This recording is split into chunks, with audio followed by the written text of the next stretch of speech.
नमस्कार। आज की इस खास चर्चा में हम एक बहुत ही प्राचीन और शक्तिशाली ज्ञान को डिकोड करने जा रहे हैं। हम अक्सर खुद पर शक करते हैं, है ना? ऐसा लगता है जैसे असुरक्षा की भावना ने हमें चारों तरफ से घेर लिया हो। लेकिन आज हम ये समझेंगे कि कैसे हजारों साल पुराना ये दर्शन आज भी हमारी इन आधुनिक चिंताओं को दूर करने के लिए एक अचूक ब्लूप्रिंट का काम करता है। अब शुरुआत एक सवाल से करते हैं। क्या हमारे साथ कभी ऐसा हुआ है कि किसी बहुत बड़ी चुनौती के सामने खड़े होकर हम अपनी ही ताकतों को पूरी तरह भूल गए हों? मतलब अपनी तैयारी पर भरोसा करने के बजाय हमारा दिमाग अचानक से सामने वाले के फायदों और उसकी ताकतों की लंबी चौड़ी लिस्ट बनाने लगता है। हम बस एक अजीब से डर में फंसकर रह जाते हैं। इस बात को थोड़ा और गहराई से समझने के लिए चलिए समय में थोड़ा पीछे चलते हैं। पूरे 5000 साल पीछे, कुरुक्षेत्र के उस ऐतिहासिक मैदान में। यह सोचना भी कितना दिलचस्प है कि उस समय भी एक बेहद शक्तिशाली राजा बिल्कुल इसी तरह के मानसिक अवरोध, यानी इसी तरह के मेंटल ब्लॉक का सामना कर रहा था। अब देखिए यहाँ कितना बड़ा विरोधाभास है। एक तरफ राजा दुर्योधन के पास एक विशाल सेना थी, बेहिसाब संसाधन थे, लेकिन दूसरी तरफ वो अंदर ही अंदर एक बहुत ही गहरे डर और असुरक्षा से लकवाग्रस्त था। ये हमें सोचने पर मजबूर करता है कि जब बाहर सब कुछ हमारे पक्ष में हो, तब भी अंदर का डर हमें कैसे एकदम कमजोर कर सकता है। इस डर का सबसे बड़ा और स्पष्ट सबूत हमें प्राचीन भगवत गीता के पहले अध्याय के 5वें श्लोक में मिलता है। युद्ध शुरू होने से ठीक पहले एक डरा हुआ दुर्योधन अपने गुरु द्रोणाचार्य के पास जाता है और कहता है, दृष्टकेतुश्चेकितानः काशीराजश्च वीर्यवान पुरुजित कुंती भोजश्च शैभ्यश्च नरपुंगवः। इन शब्दों में उस शक्तिशाली राजा की घबराहट बिल्कुल साफ सुनाई देती है। तो असल में दुर्योधन अपने गुरु से कह क्या रहा था? वो अपनी खुद की विशाल सेना की बात बिल्कुल नहीं कर रहा था। इसके बजाय वो पांडवों के महान योद्धाओं के नाम एक एक करके गिनने लगा। धृष्टकेतु, चेकितान, काशीराज, पुरुजित, कुंती भोज और शैब्य। अपनी ताकत भूलकर वो पूरी तरह से बस इसी बात पर अटक गया था कि विरोधी पक्ष कितना महान है। अगर हम इसके पीछे की असली वजह तलाशें तो वो क्या है?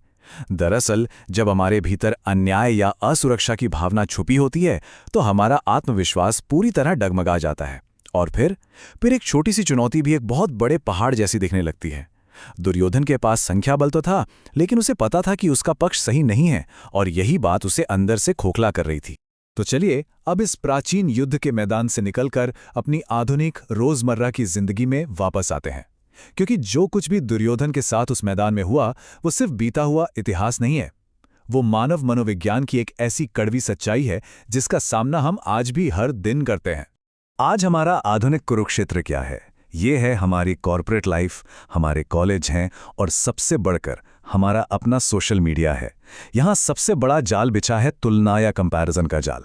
हम अक्सर अपनी खुद की खूबियों को भूल जाते हैं और दूसरों के प्रोफाइल या उनकी उपलब्धियों को देखकर खुद को बहुत छोटा और कमज़ोर समझने लगते हैं। अगर हम ध्यान दें तो ये तुलना एकदम सटीक बैठती है। दुर्योधन को विरोधी की जिस सेना से डर लग रहा था, आज वही डर हमें ऑफिस में किसी सहकर्मी की लगातार बढ़ती हुई अचीवमेंट्स को देखकर लगता है। जिन अस्त्र शस्त्रों से वो घबरा रहा था, आज वही घबराहट क्लासरूम में किसी सहपाठी के हाथ में बड़ी और मोटी किताबें देखकर होती है। चलिए इसे एक बहुत ही आम सी कहानी से समझते हैं जो हम सबसे जुड़ी है। कल्पना कीजिए एक बहुत ही होनहार छात्र की। इस छात्र ने परीक्षा के लिए दिन रात एक कर दिया है, हर एक टॉपिक बहुत अच्छे से तैयार किया है। वो परीक्षा हॉल के बाहर खड़ा है और उसकी तैयारी बिल्कुल 100% पक्की है। लेकिन तभी अचानक एक ट्रिगर मिलता है। वो छात्र सुन लेता है कि उसके कुछ सहपाठी किसी बहुत ही मुश्किल टॉपिक या किसी नई किताब के बारे में बात कर रहे हैं। बस वही वो पल होता है जब घबराहट शुरू हो जाती है। अचानक से उसे लगने लगता है कि उसने तो कुछ पढ़ा ही नहीं है और वो अपनी महीनों की कड़ी मेहनत को पल भर में भूल जाता है।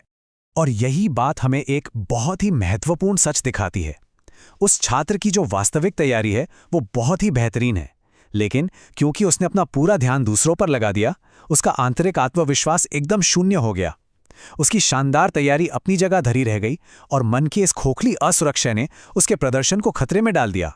तो यहाँ सबसे काम की बात यह है कि उस होनहार छात्र का प्रदर्शन किसी बाहरी कमी की वजह से खराब नहीं हो रहा। वो सारा तनाव पूरी तरह से उसके अपने ही विकृत विचारों और तुलना करने की आदत से पैदा हुआ है, बिल्कुल दुर्योधन की तरह। डर बाहर की दुनिया में नहीं है, डर हमारे अपने विचारों के भीतर बुना गया एक भ्रम है। सच्चाई तो ये है कि जब हम अंदर से खुद को कमजोर महसूस करते हैं तो बाहर चाहे सब कुछ कितना भी अच्छा क्यों ना हो, कोई फर्क नहीं पड़ता।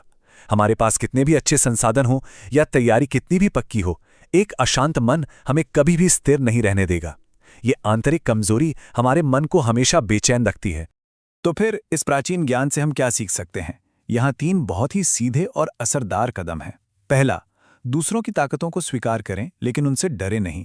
दूसरा, हमेशा अपनी खुद की यात्रा और अपनी उस मेहनत को याद रखें जो हमें यहाँ तक लेकर आई है। और तीसरा, किसी भी कीमत पर उस असुरक्षा की भावना को अपने ऊपर हावी ना होने दें। अंत में घुमा फिराकर बात वहीं आ जाती है कि बाहर की किसी भी चुनौती या प्रतियोगी को हराने से पहले हमें अपने भीतर के इस डर को हराना होगा। अपनी खुद की आंतरिक शक्ति पर ध्यान लगाना और अपने ही मन को जीतना, सच मानिए, यही दुनिया की सबसे बड़ी और सच्ची विजय है। जाते जाते आइए एक बहुत ही गहरे सवाल पर विचार करते हैं। जब भी हम किसी चुनौती के सामने खड़े होकर घबराएं तो खुद से ये जरूर पूछें, क्या हम वास्तव में उस बाहरी दुनिया से लड़ रहे हैं या असल में अपने ही मन और अपनी ही असुरक्षाओं से लड़ रहे हैं? इस सवाल पर जरूर सोचिएगा। आज की इस चर्चा में हमारे साथ जुड़ने के लिए आपका बहुत बहुत धन्यवाद।